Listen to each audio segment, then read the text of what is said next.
Hello and welcome to episode 23. Today we're going to be talking about why motivation is not a strategy for obtaining your goals. Real quick, I did want to mention that I noticed a little bit of technical difficulty with our sign up for the newsletter. So if you previously signed up for the newsletter but have not received anything, the free handout, for the habit tracker or my weekly emails, I apologize. I did update the link on all episodes and it'll be in the show notes today. So if you could hop down and go, even if you go to the link tree /TFN, then you'll be able to sign up for the email list. So, all right, let's talk about why motivation is not a strategy. Ready to heal thy spirit for a healthy spirit. Enjoy. Hey, busy lady. Welcome to the Heal Thy Spirit podcast. Do you want to stop procrastinating and stay motivated to get things done? Are you a time-starved night owl constantly searching for ways to have time freedom? Do you wake up most mornings with audacious goals only to get distracted and overwhelmed when your busy life sidetracks your agenda?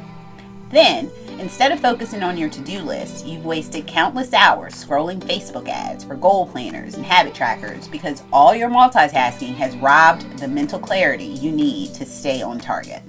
Well, sis, you're in the right place. I too was juggling work, kids, and multiple responsibilities. I felt exhausted and disorganized and wished I could establish efficient daily habits and routines. I wanted more time, a flexible schedule, and a plan I could stick to. Actually finish what I'd started. I used to think everyone else's needs should come first, and I truly believed chasing my own dreams was selfish, until I discovered my secret ingredient: success coaching mixed with a little planning and a lot of prioritization. In this podcast, you'll get useful time-saving tools, habit hacks, and the accountability to ignite your own fire so you can hit those targets and confidently crush your goals. I'm a talker and a no-holds-barred kind of teacher. So go grab one of those pretty little notebooks I know you've been hoarding. Girl, me too. It's crush time. Hello, hello, hello.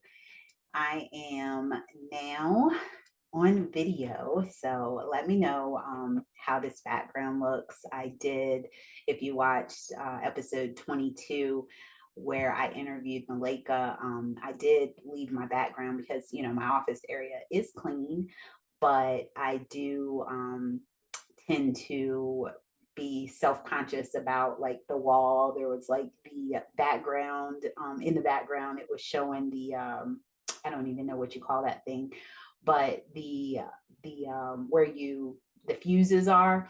And normally I have my door open whenever I'm on Zoom because I am, or on video in general, because I'm, home alone during the day. But when I recorded that interview, it was after hours and Vaughn was home. And so I shut the door so as not to disturb him. And I was like, I don't like how this background looks. So I went on Canva and made this handy dandy background here, which I rather like. So let me know what you think. If it looks weird, like I'm floating or something like that. I don't have that particular shelf behind me, but would be nice to have. All right. So welcome back. You are either watching or listening to the Heal Thy Spirit podcast with Tia.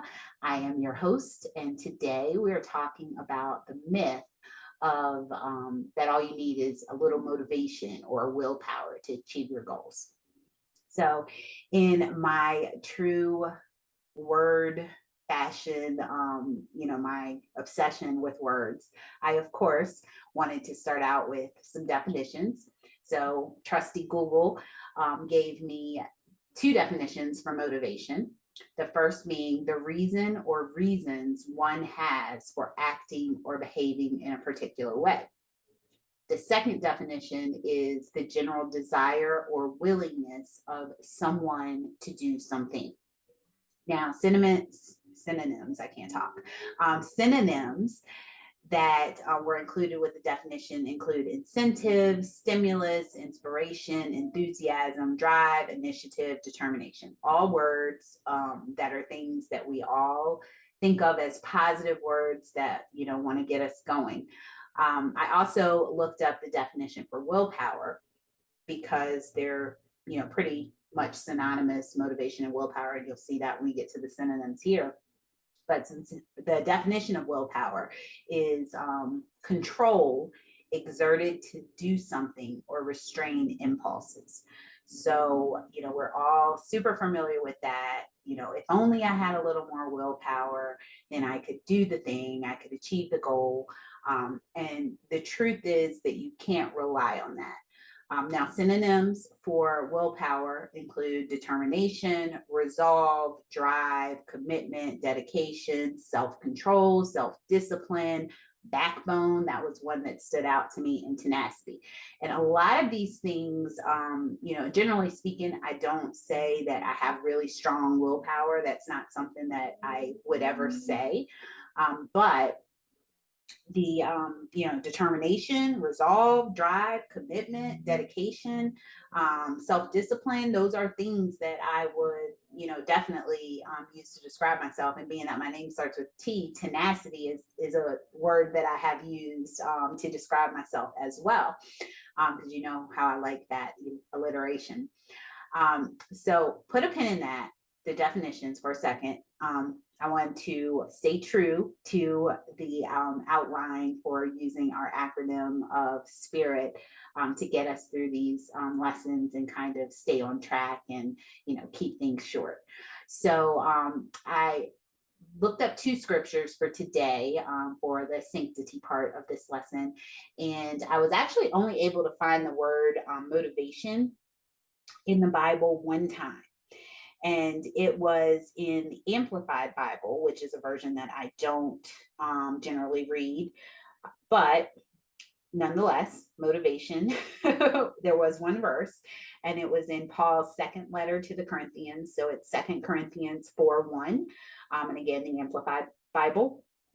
And it says, therefore, since we have this ministry, just as we received mercy from God, granting us salvation, opportunities, and blessings, we do not get discouraged nor lose our motivation. So if we break that down, the first thing I want to recommend, if you're going to use this as, kind of a inspirational scripture to kind of get you through and help you keep up your motivation, I'd recommend that you replace the word ministry with, whatever the goal is. So, if exercise or a healthy body might be a good example. So since I have this healthy body, just as we received mercy from God, granting us salvation, opportunities, and blessings, so on and so forth, we do not get discouraged nor lose our motivation. So that could be a mantra, so to speak, that you could adapt. And, just in remembering that God has extended you mercy, salvation, opportunities, and blessings. I really like both of those words, opportunities and blessings. And don't waste them. Be thankful for the gifts and the talents that you've been given, and do the things that you are meant to do, even the things that you don't want to do. Now, the second scripture, it really wraps up everything that we're going to talk about today. While I had a difficult time finding motivation in the Bible, there are plenty of references to the synonym for willpower, which is self-control. And, that's the component of motivation that we're going to talk about today. So I thought this was a really good verse. This is 2 Timothy 1:7 from the Contemporary English version, or the CEV version of the Bible. And it says, God's Spirit doesn't make cowards out of us. The Spirit gives us power, love, and self-control. So I'll read that again. God's Spirit doesn't make cowards out of us. The Spirit gives us power, love, and self-control. And often we don't do the thing that we want to do out of fear rather than the lack of motivation. So I don't want to skip over that first part of the verse. I'm doing some really interesting reading right now about courage and calling as part of the curriculum for a class that I'm taking. And we'll definitely dive deeper into fear soon because I have gotten so much content. I'm such a nerd. I want to read all of my textbook instead of just the chapters that we have to do, for the assignments. But like I said, we'll be diving deeper into fear. I've got some, good ideas and some good information that I want to share with you. Not today, but soon. I just wanted to point that out before because that is, part of this verse, and courage and strength and lack of fear are things that will help us, stay motivated. Now to the second part of the verse, the Spirit, meaning the Holy Spirit, not this podcast. The Spirit gives us power, love, and self-control. Remember that, and we'll move into the conversation. So I just wanted to, point that out and have you keep that front of mind. So for identity, what motivates you? Why do you act or behave in a certain way? What impacts your desire or willingness to do something? Psychology Today says that, and I'm reading again, so I apologize. Motivation is the desire to act in service of a goal. It's the crucial element in setting and attaining our objectives. Motivation is one of the driving forces behind human behavior. It fuels competition and sparks social connection. Its absence can lead to mental illness, such as depression. And, that's so true when you think about the times that you're not feeling like doing the thing, you're procrastinating, you're not motivated, you don't want to do even the things that you would normally have no issues with doing. You might be in a little bit of a depressed mood. Now, I don't mean, I'm not a psychologist and, haven't had schooling or anything regarding that. I have experienced clinical depression, personally, so I can speak to it from that resolve. And it is something that, never goes away, but some days it's better than others. One of the symptoms that comes from depression is lack of motivation, where there are days you don't want to get up, you don't even want to get out of bed, much less do the things here and there that or the big things, the dreams and the goals that you have. So again, another topic for another day, but important to note here. So where does our motivation come from? There's two types of motivation. First, intrinsic motivation, which is the motivation that comes purely from within. It's not you're not doing it in anticipation of a reward or a deadline or outside pressure, and it's generally an important part of who you are, your identity. There's certain things that everyone does without thinking because it's part of who you are. Think back to our discussions about habits, and really, when it comes to intrinsic motivation, it's kind of like, think, for example, getting out of bed. Every single morning you wake up and you get out of bed. What motivates you to get out of bed? For some of us, it could be the alarm clock and the fact that you have to go to work. And that would be a less intrinsic and more extrinsic, which we'll talk about in a minute, motivation. For me, getting out of bed most days is not hard. I get up, I don't even use an alarm. I just get up because I am now a morning person and I look forward to waking up, starting my day early, and getting ahead of whatever is going to be coming at me. For me, I feel like waking up early is I'm motivated to do so intrinsically. Now, the way to getting this intrinsic motivation is going back to establishing your habits one at a time with consistency. So it's really a catch-22 if you think about it. I feel like you aren't motivated to do something that you feel you need to do, but you don't want to do what you need to do because you aren't motivated. So it's like, what comes first, the chicken or the egg, the motivation or the thing or the motivation? Intrinsic motivation is the kind of motivation that, or what we're thinking of, when we wish we wanted to do stuff that we don't really want to do, the hard stuff, the boring stuff, the tedious stuff. Spoiler alert, you are never going to want to do the thing you don't want to do, because in most cases you can't get rid of the hurdle that's preventing you from doing it in the first place. You wouldn't need motivation if you wanted to do it. So you get what I'm saying there?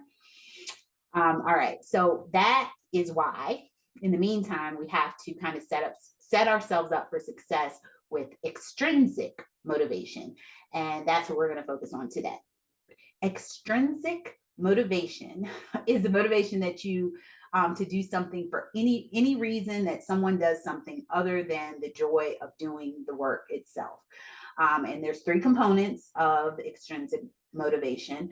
First, you have to believe increased effort will lead to increased performance, or doing the thing will be, will have a positive outcome, be beneficial to you. Second, you have to believe that a better performance will be noticed and rewarded. And then third is balance, is just, simply wanting the reward that's being offered or promised. In order for extrinsic motivation to be effective, it must have all three elements. So you can't, I can give you a perfect example. They have these contests at work to try to motivate us to, do certain things. One, they had like a March Madness contest, and it was so that we would go in and kind of listen to our own calls. It really was for the managers, but to have the managers go in, listen to the calls and comment on it. But we would get extra points if we went in and, provided feedback to our manager or commented in this, one of the systems that we use. And the prize was like a virtual, I forget what, a virtual escape room, which might be cool to do, like if I was signed up for it, solving a problem and getting out of a room, but it's virtual, so you're not physically in the room trying to escape. It wasn't a big motivator for me. It wasn't something that enticed me to do it more. Now, I'm the kind of person that I'm always going to do what I'm supposed to do, just because that's just who I am. I feel I'm a rule follower. I'm a box checker. So if there are things that I'm being asked to do, I'm going to make my best effort to do them. But I'm not going to be any more excited about doing it because of that particular reward. So that's, important to note. I also want to say that the article, and I'm getting these definitions and these breakdowns from that same article in Psychology Today, which of course will be in the show notes or down below if you're watching. If you want to read it, because it's really a lot of good information, but I kind of want to give you the Cliff's Notes version here, so that we can, be quick. And, I'll call out Deanna for me, who I was on her show the other day, the ABCs of Weight Loss, with Adventures with Deanna, or Adventures of Deanna. I forget which it's called. I'm sorry. But she had me as a guest on her show, and she was talking about the podcast and how I always say that it's going to be short, and it never is, because, I like to talk and I have a lot to say. So I'll do my best. But what I did want to mention, going back to what we're talking about, is that the article doesn't mention the threat of punishment or consequences. So I'm kind of looping that in to number two, because I think that it's not always the reward that motivates you, but also sometimes the consequence of the reward. So rather than just believing that a better performance will be noticed and rewarded, also add that lack of performance or completion of that task will be noticed and punished. So what bad thing is going to happen if I don't get this task done? So like I said, both all three need to be present. If one piece of those is missing, like, you might believe that completing your goal is gonna, lead to success or accomplish the thing that you want to accomplish. And you might also want the reward, but maybe if there's no punishment or nobody's going to notice whether you do it or not, then that's still not enough to motivate you to do it. So that's, kind of what I want to point out. Now, just in moving into those individual pieces, notice the first two components both start with believing. You have to believe that the thing you're doing is worth doing, number one. And number two, you have to believe that somebody's going to notice and either reward you or punish you. Um, and that belief all goes back to mindset. So, we talk about mindset a lot here all the time.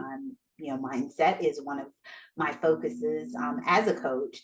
So I can't emphasize enough how important having the right mindset, and right is relative to you, for whatever it is you're trying to accomplish, how critical it is in achieving your goals. Because if you don't believe that you're capable of doing something, you're not going to be able to do it. That's just the honest truth.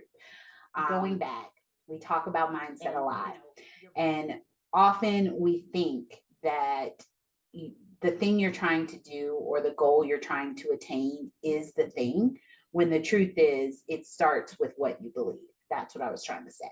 So if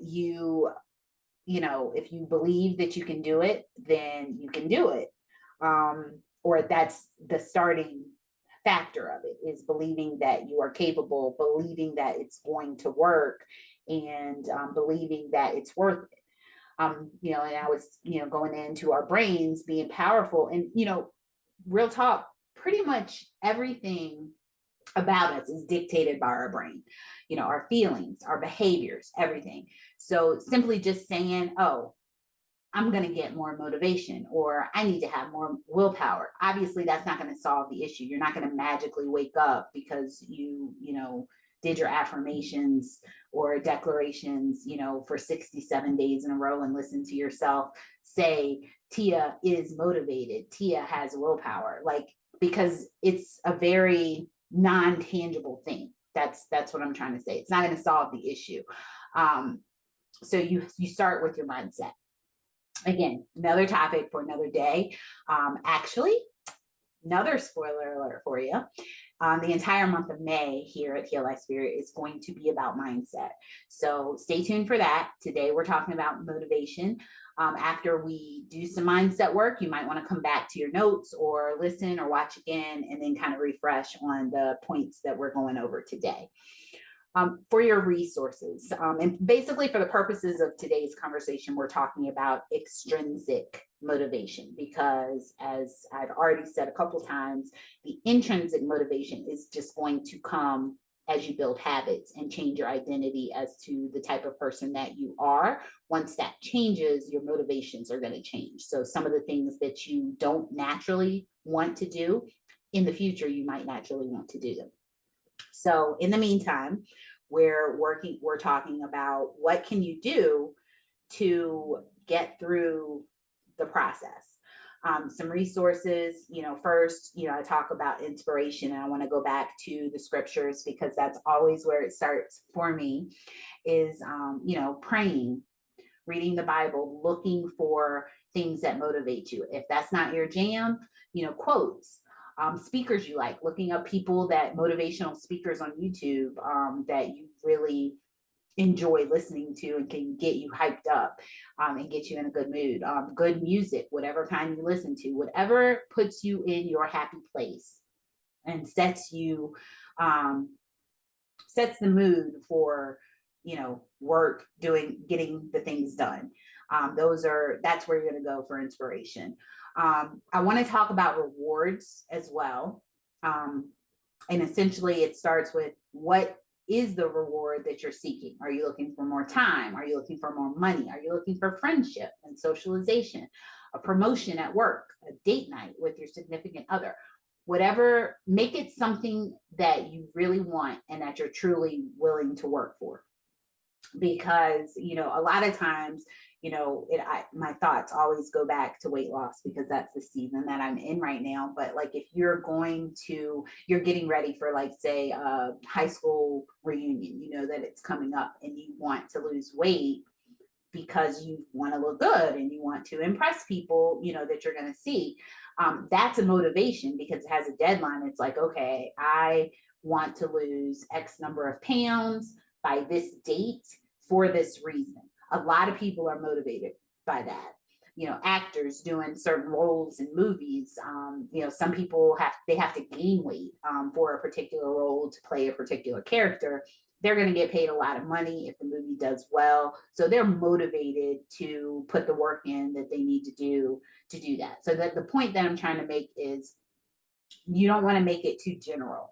If, still in talking about health, if, let's say you climb the stairs, this is, me speaking, ask me how I know. If you take the stairs instead of the elevator and you find that once you get to the top of the stairs, you're out of breath and you're like, you know what? I really don't want to be out of breath just from climbing 2 or 3 flights of stairs. That the fact that you're not going to be out of breath, yes, it's going to feel good, but it's not specific enough or for most people motivating enough for them to always take the stairs so that they can build up their endurance to be able to climb the stairs without being out of breath. So an example of what you could do, okay, I want to be more active. Let me set a steps goal. And then every week, if I'm going to do 10,000 steps a day, if that's my goal, I'm just pulling numbers out of the air. And there's 7 days a week, that's 70,000 steps a week. So maybe every week that I hit the 70,000, I'm going to drop $20 in the jar. Then after 3 months, however much money is in the jar, then I'm going to use that to buy something that I really want, that I felt, was, frivolous before, or I didn't want to spend the money or didn't take the time to spend the money. Now you have this little bucket of money that you can reward yourself with. And also, looking at it as a punishment because you're not going to put that $20 in the jar on the weeks that you don't hit your goal. So that's going to motivate you to go for it even more. So find the thing that you really want, the thing that motivates you, and make that, what you're shooting for. Make that the target and focus on that throughout the steps that you set up for your goal plan. Now, as far as implementation, to be honest, there is no fail-proof implementation for having more motivation.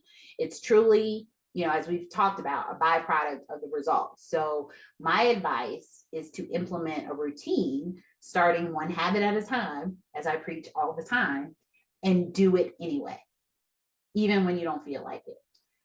The repetition, the consistency is going to make it a habit. It's going to become a thing that you look forward to doing at some point. I can't tell you if that's going to be in 30 days or if that's going to be in 67 days or if that's going to be in 90 days or 5 years. But if you stick with it, you build those habits, go through the steps, do the work, it will become intrinsically motivating for you. The other advice that I have for implementation is accountability. Now, I know I sound like a broken record on this one, but it is truly what you need in order to hold yourself accountable. I have 2 friends who are also business owners, and we, for the last few months, have been getting on monthly Zoom calls to kind of keep ourselves accountable. There's 3 of us, we go in a round robin, talk about what we're working on, what we're looking to achieve over the next 30 days. And then we have a chat where we text each other and, check in on each other and make sure we're doing the things that we said that we were going to do. And it's funny because we were in our conversation that just this week, we were talking about how, isn't it funny how we show up for everyone else, but if you just have a plan and a set time that you're going to do something, you're so willing to, not show up for that. I can put in my planner that from 7 o'clock to 8 o'clock, I'm going to work on this task, but you allow the distractions to prevent you from doing that. So we came up with, we're going to do office hours once a week where we get together on a Zoom. We are bringing our work with us. So we're not really interacting with each other than to ask for opinions on, something that we might be working on. But we're going to use that dedicated time that's plugged into our calendars to do the work that we promised ourselves that we were going to do. So I'm excited to see how that's going to work out, and I'll certainly let you know. But that is, my definite advice for implementation this week with trying to increase your motivation, because the motivation itself, not a strategy. Which brings me to the truth. Today's truth is that motivation is not a strategy. You cannot rely on motivation or willpower to get the job done, because there are going to be days and seasons and, sometimes months and years where you just don't feel like it. I hope not years that you don't feel like doing whatever the thing is, depending on what the thing is. But you get the point that I'm saying. Sometimes you just wake up and you don't feel like it. I just got back from vacation. We went to Florida for a wedding this past weekend, and we got back on Tuesday, and I had all these grand plans that I was just going to jump right back into everything. I was home by like 11 a.m., 12 noon on Tuesday, and I sat on the sofa and, stayed awake as long as I could, because I didn't want to mess up my sleep schedule and routine. But I did nothing. We vegged and watched TV. I did absolutely nothing on Tuesday. Wednesday morning, despite my planning ahead to work out while on vacation, that did not happen. And Wednesday morning, back to my regular routine. I couldn't do it. I could not do it. I was tired and I wanted to rest more. So, I was awake because I always get up early, but I didn't put on my workout clothes and I didn't hop on the Zoom. And my friends were there to, say, hey, we missed you this morning. I thought you were back, yada, yada, yada. And that in itself was enough for me to work out myself later on that day at 8:00 versus 5:30, which is when I normally work out. So I'm kind of still talking about accountability, but the truth is there's going to be days that you don't want to do the thing, and you can't just say, I'm going to have the motivation. The intrinsic motivation that we talked about, it's going to come and it's always going to be there for the things that you want to do. If there's something that you want to do because you like doing it, you don't need motivation to do that. That's already there. The motivation that you're after is the extrinsic motivation, but sometimes you can't depend on that long term. You have to depend on that in the short term until it develops into the more natural long-term intrinsic motivation. How about that? Not investigation. So that said, when you do believe what you want to do will lead to the result that you want to yield, and make sure that the result is big enough for you to go after it, and you start keeping those promises to yourself and seeing the outcomes that come from your commitment, you'll start to want to do things just for the sake of doing them. But for now, do it anyway, even when you don't want to. And that's really all that I have for today. And, the recording of this podcast, the audio only version, if you're listening, will probably be edited this week since I'm on video, and it's a little weird to kind of be sitting there staring at you with dead air. But I'm gonna do the thing that I don't want to do because I want to make the end result better for you to enjoy and easier for you to follow. That's all I got for you today. I hope you have a fabulous week. Sign up for the email list if you haven't already. The link will be below and also in the show notes if you're just listening. And have a good week. Talk to you again soon. Thank you, ladies, for hanging out with me today. It's always so much fun. Now, if today's episode was good for you and the spirit leads, make sure you write a review. That'll help other women find us, and somebody else might receive a little bit of the value that you got today. All right, I'll see you on over in the Heal by Spirit Facebook group. The link is in the show notes if you're still not a member. Grace and peace be with you in abundance. Take care.